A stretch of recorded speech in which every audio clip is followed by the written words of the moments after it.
Warning, there will be major fatezero spoilers in 5 seconds. Beware.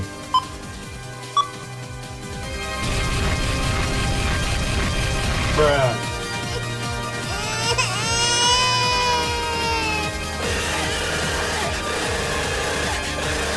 Hey, yo, the pizza here. Oh! My ear!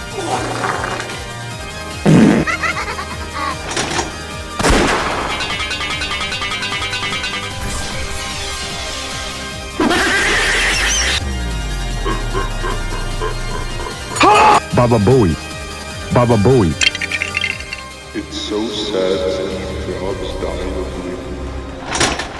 Who the hell is Steve Jobs? ligma balls.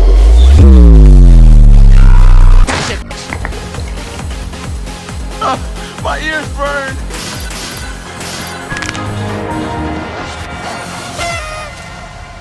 Yeah, this guy is the definition of a straight menace. Well, not exactly, but before we get to that, let's start with the introduction. If y'all don't know, I'm a Fate Stay Night elitist.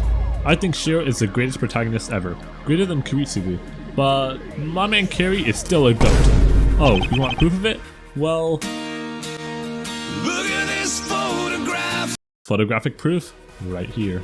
Before we actually get started, I'd like to first let y'all know that there's already many great videos on Kiritsugu. Therefore, I'll primarily use this video to cover understated aspects of him. So, if you come out this video thinking I missed something, that's probably because these videos I mentioned didn't. Typically in my videos, I always start off by talking about the less complex parts of the character, so let's do that. I first want to cover just how interesting he is to watch, as that's a very important aspect of any character. What makes him entertaining is primarily his fighting style. This is America. Because it really stands out from how many other characters approach their fights.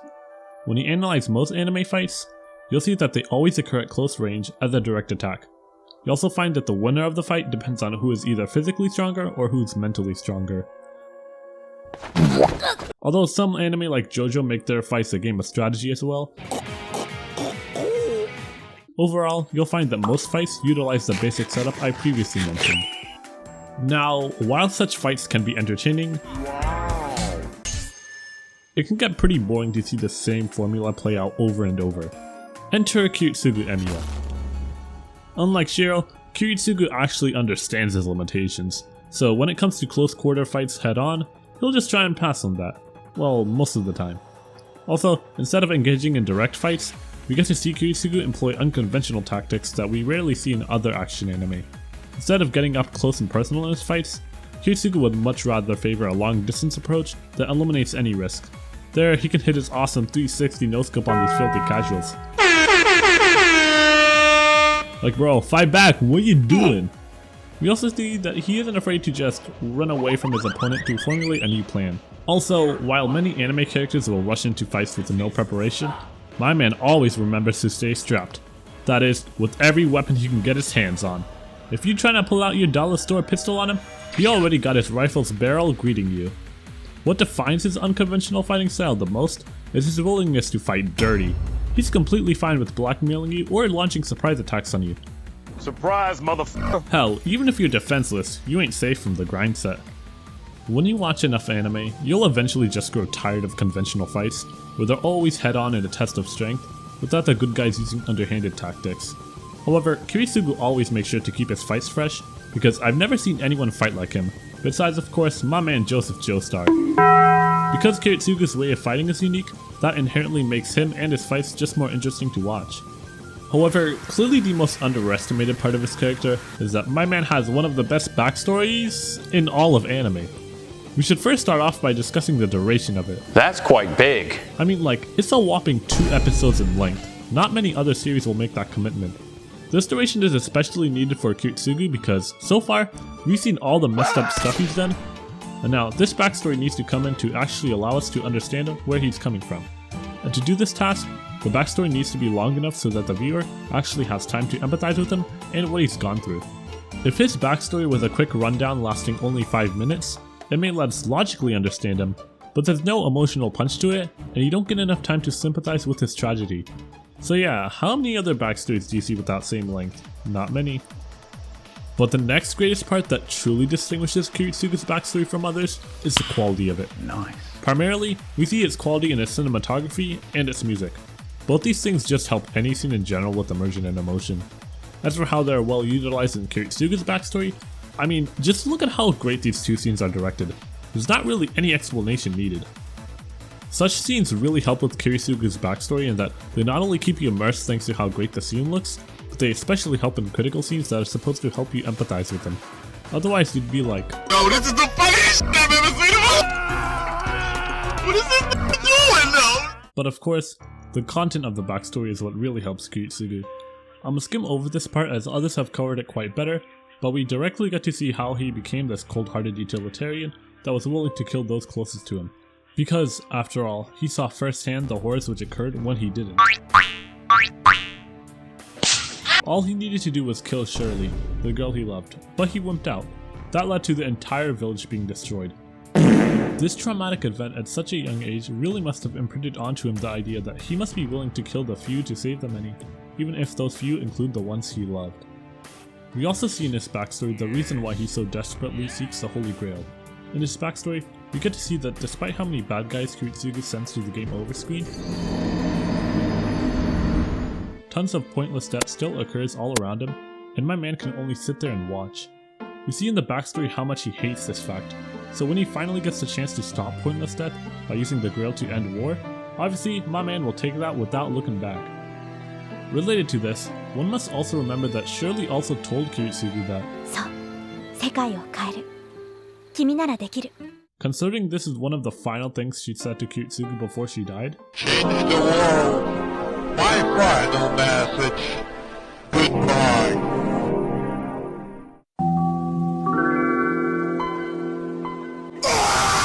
he likely feels it's his duty to do what Shirley thought he could and change the world by obtaining the Grail. And finally, obviously the reason we see him care little about killing others in the Grail War is because, well, that's basically what he's been doing his whole life. So of course he's used to it. You playing Minecraft. I like your cut, G. So basically, not only does his backstory help us empathize with him through its duration and cinematography, but as I've just shown, we can also understand his motivations for what he does. And obviously, if you can do those two things, then that's Very good! Hopefully, you're not wondering how this even proves that Kiritsugu is awesome. Well, if your backstory is one of the best in the medium, I'd say that's a damn good flex to have over others. Hell, he even gets Shirou envious. Next is a dimension of Kiritsugu that I don't believe anyone has mentioned. That is, his self-hatred and guilt for how his actions will affect the few he cares about. Really in his life, there have been few people Kiritsugu cared about, and both Emiya and Irisfriel are some of the last ones remaining. However, in order to have his wish come true and obtain the Holy Grail, Irisfriel must die, for she is the vessel of the Grail. By doing this, he will also greatly harm Emiya, as she'll have to grow up not only without a mother, but maybe even a father. She'd get to be another fatherless child. Can't act right cause they left him fatherless. No hood harder than fatherhood. We get to see that this pains him so greatly that he even considers abandoning everything he's worked for to just escape with the both of them. This guilt is really important to add another dimension to Kiritsugu. While we know that maybe his ideals are noble, you still kinda get the feeling that he's entirely emotionless and has nobody he genuinely cares about. However, that belief is shattered as you get to see that he really does love some people, enough to hate himself for having to hurt them. It also helps us relate to him more, knowing that he feels human emotions like the rest of us. On the other side of this coin, it also shows us that no matter how hard he tries to convince himself that he's somebody that should devote his entire life to being a hero of justice, he finds himself unable to always rigidly follow his ideal every time, giving some more depth to him. Now though, of course, we have to get into the meat of his character, how he's a commentary on idealism and utilitarianism. The best way to do this is by looking at the dynamics he has with three other characters, Kirei, Saber, and especially Shirou. Let's start off with the most obvious one. This dynamic is especially great because it's actually more of a one-sided relationship. From Kiritsugu's end, he mainly fears Kirei because Kirei is who everyone thinks Kiritsugu is, a callous and unpredictable person who'll stop at nothing to complete the mission. Now, let's view Kirei's end of this dynamic. He looks at Kiritsugu and thinks, "Whoa! Be just like me for real!" For one, Kirei cares about nobody, and therefore also wouldn't mind the world going up in flames. However, he also feels like nobody can understand who he really was. So, when he learns about how Kiritsugu has these Sigma traits, he feels like maybe Kiritsugu is the one person who can understand him because he is just like him for real. But then Kirei learns that nope, Kiritsugu is the polar opposite. Kiritsugu does care for Icefield and Ilya, and he does want to save the world. More importantly, unlike Kirei, he actually has people who understand and love him. At least people who aren't already dead. Now that I think about it, there is actually the interesting question of if Kirei was ever redeemable, honestly. If Kirei did find someone exactly like him, then would Kirei have been able to learn from them an answer on how to deal with this sadism? Or was he always destined to... Sorry y'all, it appears like I forgot that this isn't the Kirei video. So why is this dynamic so great for Kiritsugu? Well, it not only helps you highlight Kiritsugu's humanity compared to Kirei, but character dynamics in general also help show how characters are connected to the world and story around them, and that obviously lets you have a greater appreciation for their impact. Now let's move on to the second interaction I want to talk about, and that is his interaction with Saber. Now obviously you know the basic differences between them. Saber is an idealist who'd like to protect innocence and not get the Holy Grail if it means playing dirty, while Kiritsugu will do anything for the Grail. Of course, then there's their stances on war, but y'all should have already known this. However, there is one more thing we can take away from their interaction. That is that even if Kiritsugu won't admit it, in some ways, he is just like Saber for real. Something similar between her and Kiritsugu is that both were forced to act as heroes from a young age. Saber obviously had the responsibility of being the king of Britain forced onto her, while Kiritsugu forced himself to become a hero of justice. Not only that, but both of them feel that their actions haven't been truly beneficial. On one hand, Saber obviously believes her action of leading Britain caused it to collapse. Meanwhile, Kiritsugu believes that his action of saving lives has barely helped reduce human suffering. It's fair to assume that they only turned out different because Kiritsugu mostly saw tons of innocent civilians die in war, meanwhile Saber at least only saw war between those who were willing to fight and die in battle. The interesting thing is that even though Kiritsugu hates people like Saber who are naive enough to believe war is a good thing, Kiritsugu doesn't realize that he himself is naive in the way that he pursues his goal, for he's basically placing all his faith into a grail that may or may not work. Hell, we can go even further and say he is only mad at Saber because she reminds Kiritsugu of himself and what he's had to go through. Anyways, yeah, this dynamic is great for Kiritsugu as it shows how Kiritsugu has an even larger connection to the rest of the cast in the story, gives us a clearer picture of how he feels about himself, and demonstrates his naivete. However, now we get into what's probably the most interesting aspect of Kiritsugu, how he contrasts with the better protagonist than himself, aka She-Goat Emiya from Fate's Day Night. Seriously, the way he contrasts with Shirou is actually really amazing. The reason why is because both characters are used to counter the ideas of utilitarianism and idealism, but in different ways. Let's first talk about how they differ on the topic of utilitarianism. Real quick, utilitarianism is a philosophy saying that the best action to take in ethical dilemmas is the one that produces the greatest amount of total happiness. It is also usually referred to in tandem with consequentialism, which is the idea of the ends justify the means, but I won't talk about that here. Anyways, how both relate is that if you pay close attention, you'll see that whenever both Kiritsugu and Shirou were presented with the choice of choosing the utilitarian action or not, Kiritsugu always chose the utilitarian option every time after the first one, while Shirou never did. Well, except for that one bad end where he Anyways, let me explain what I mean, first starting with Kiritsugu. In the scene with Shirley, he failed to choose the utilitarian option. To maximize the level of happiness, he should have killed Shirley, but that one death would then prevent many other deaths. However, he followed the secret Joestar technique and that led him to fully embrace utilitarianism later on. The most defining moment of his philosophy is where he decides to strike down Natalia's plane. In this situation, if he killed Natalia, that would be only one death, as it would destroy the rest of the bugs. However, if he let Natalia land, she might survive, but it's also extremely likely that one of the windows might break, and from then, the bees will be everywhere. So, Kiritsugu decides to sacrifice his mentor who saved his life, so he can save even more people. And that's where we get him baby raging.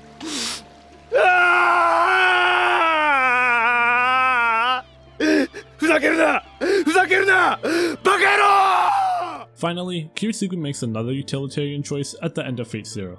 See, it's not exactly clear in this scene what the Holy Grail will do if Kiritsugu's wish is granted, other than it won't be very good.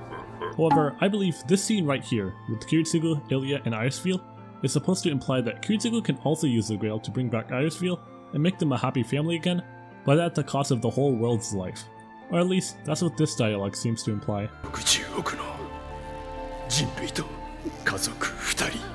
Obviously, Kiritsugu likely feels a strong desire to bring back Irisfield, but he can't, because it would destroy the world. So, he applies his utilitarian ideology once more. Here, he symbolically kills off the few by eliminating the chance of Irisfield ever coming back to him, and does it so that the rest of humanity can live happily. Very not so fun stuff, but hey, let's ring up Shirou and see what he's doing 10 years later. But before we do that, we won't get to our sponsor NordVPN, but I will leave a spoiler warning for Fate's Stay Peak. So, read all 70 hours of the VN and then come back to this video. Anyways, in Fate's Stay Night, Shirou is also faced with a utilitarian dilemma, specifically in Heaven's Feel. In that route, he has a choice of whether or not he should kill off Sakura. By killing his waifu, he'd be saving hundreds of lives from the shadow. However, if he lets his waifu live, obviously she'll be making that buffet of human meat go out of stock. Shirou decides, nah, I think I'm good, letting this one person live at the expense of many more people. Entirely different from what Kiritsugu would have done.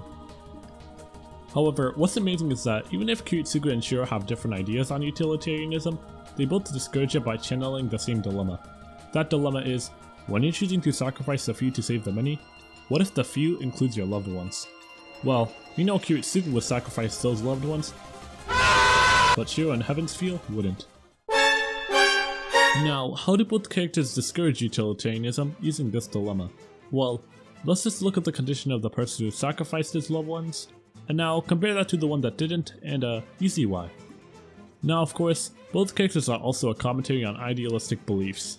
But first, let me define what being idealistic even means. Well, this definition here states that being idealistic means someone's way to help others is too grand and unrealistic. Both Shirou and Kiritsugu exemplify this in that they want to be heroes of justice, those who want to save everyone if possible. They're different in that Shirou is willing to sacrifice himself and not others, while Kiritsugu still has a sense of self-preservation and of course follows a utilitarian ideology. But despite their differences, it's clear both of them have unrealistic goals of saving the world. So, how do both stories use their respective protagonists to discourage you from idealism? Well, in entirely different ways actually. Fate's Stay Night doesn't even discourage idealism entirely. It says following idealistic ideas can be fine because, as Shirou says, they're intrinsically beautiful. However, it also says that the problem with these goals is of course when you act like Shirou, where you're willing to follow those ideals even at the expense of yourself or those closest to you. However, fatezero uses Kiritsugu to cast a more cynical view on idealism, albeit not discouraging idealism entirely.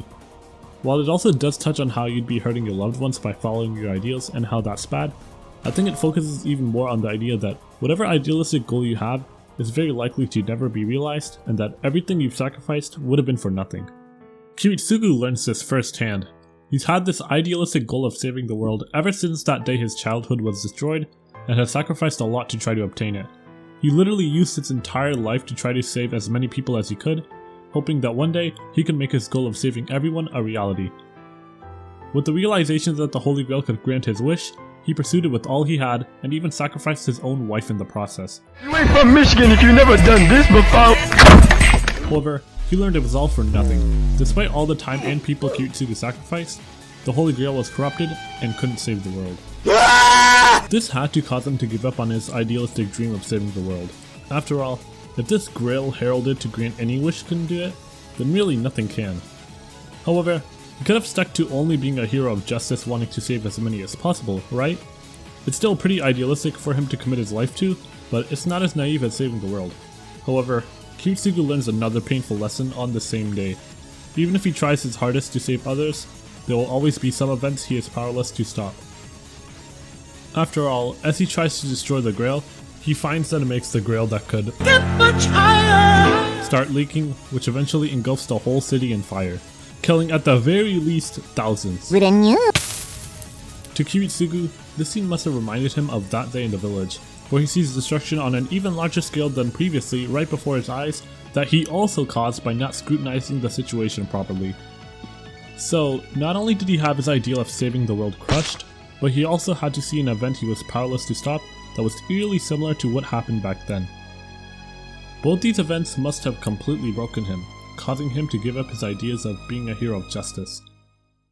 So, to summarize, you should be able to see how Kiritsugu perfectly represents the problems of idealism, because both his goals of saving the world and being a hero of justice are ones that he finds himself unable to fulfill because they are too unrealistic. Obviously, any character who advances the themes of the story is goated, and as I've shown right here, Kiritsugu does just that. We know that this is the main theme of Urobuchi's story because, let's see what happened to the other two characters that were trying too hard to save others. Oh yeah, they did.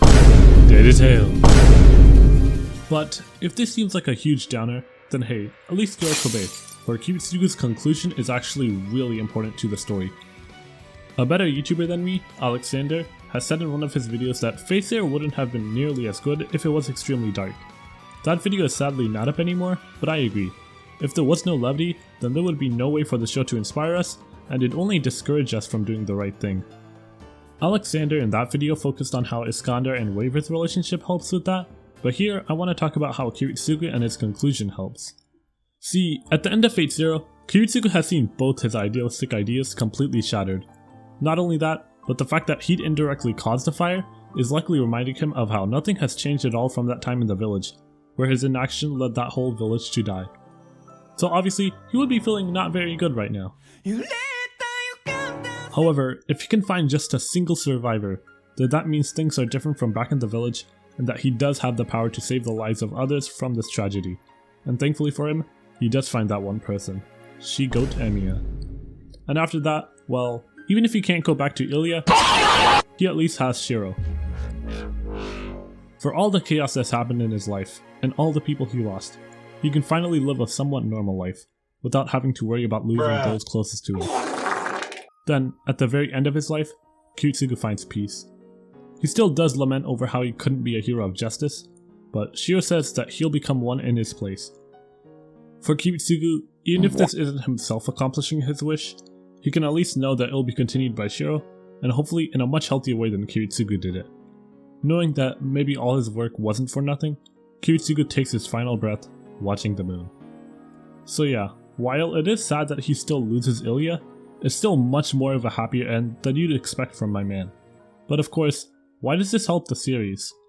Well, by giving a more positive ending to this tragic character, it shows us at least, hey, even though this man blindly devoted himself to an unrealistic goal, that goal didn't lead him down a completely dark path. More than that, I think it shows that even if you find that your lifelong ideals are shattered, that doesn't mean your life is doomed. It's still possible to bounce back.